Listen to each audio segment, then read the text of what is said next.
In Boston, dozens of protesters gathered outside a courthouse on October 21st, calling for justice for Turkish student Rumeysa Ozturk.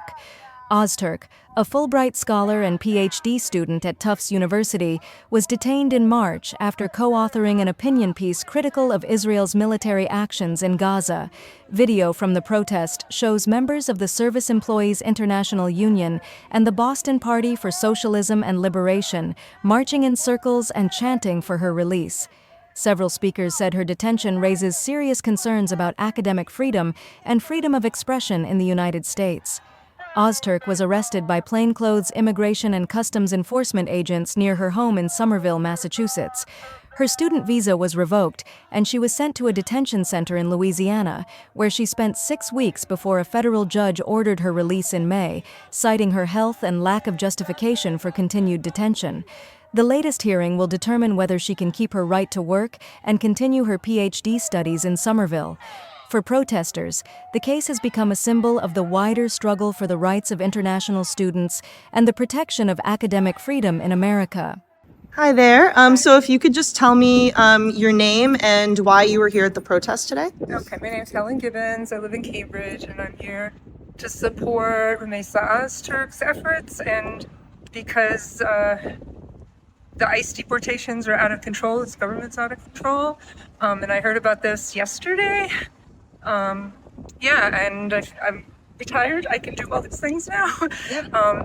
And it's awful. It's awful. I'm almost 70 years old. I've never seen it like this. So we have to fight back. And I'm a privileged white old lady, so I'm less likely to get any trouble from anybody. But I don't really care at this point. I mean, I think every step the courts can take to keep civil liberties for citizens and non-citizens who should have them is a step towards justice. So I think that it may, in the big picture, these little protests, these little efforts, but every little piece would help. We have to be like drops of water on this regime.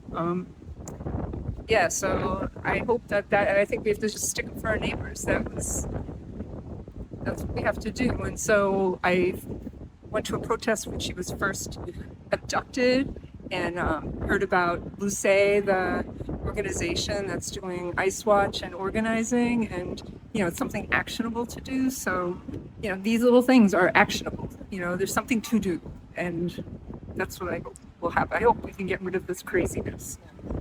I mean, I think that. So I'm not a member of that Tufts community. I'm a local Cambridge, Somervillian person. I think they should be protecting their students. I mean, I think the fact that writing an op-ed was something, that got her grabbed off the street is horrible. So they should be protecting their students. I'm hoping that they're at this hearing, I don't know, to let her work and do her studies. She seems like such a kind, good person, and the fact that when she came out, all she was talking about was other people's stories that had it harder than her. So she's amazing to listen to, and my heart broke. She's like my daughter's age. How fearful, must she have been? But then to get it together and just do her ethnography of the people there was just amazing. So I don't know. That's it. And they can, if it's, they can dip into money. They can, if they have to forego funds. I don't know if they got one of the letters from the government about, complying with their academic oppression.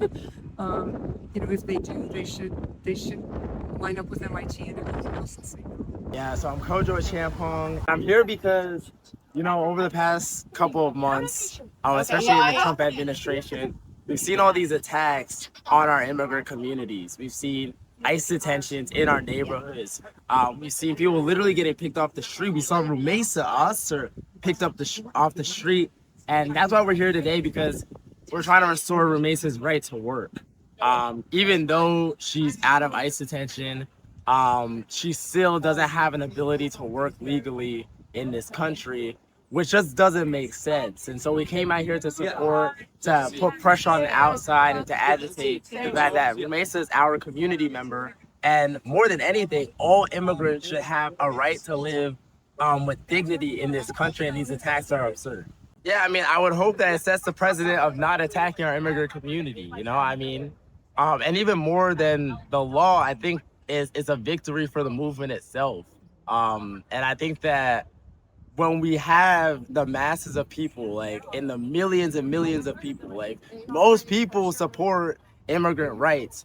When we build a force that's able to challenge these corrupt institutions, that's able to challenge a system that's oppresses us to its core, when we're able to make a movement around that, bring everyday people out to the struggle, I think that's the real impact. And when people see that it has a concrete effect, I think that it empowers each and every individual person in our lives to continue to take action.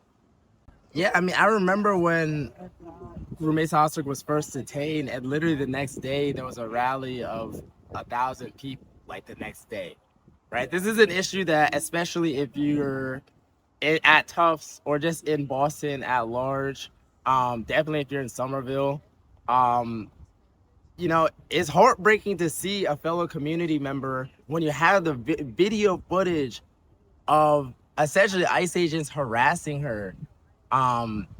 That's tough for it not to hit you at your core in a visceral way, right? So I mean, at the end of the day, I think that people are moved and spurred into action out of the injustices and just how nasty what this administration, but really what this system is doing, and what a small clique of billionaires are trying to force through. So I think that people in this moment recognize that if there was ever a time to act, the time is now, and we see it at this picket. We saw when Rumeysa was first detained, and we've been seeing it for the past 10 months.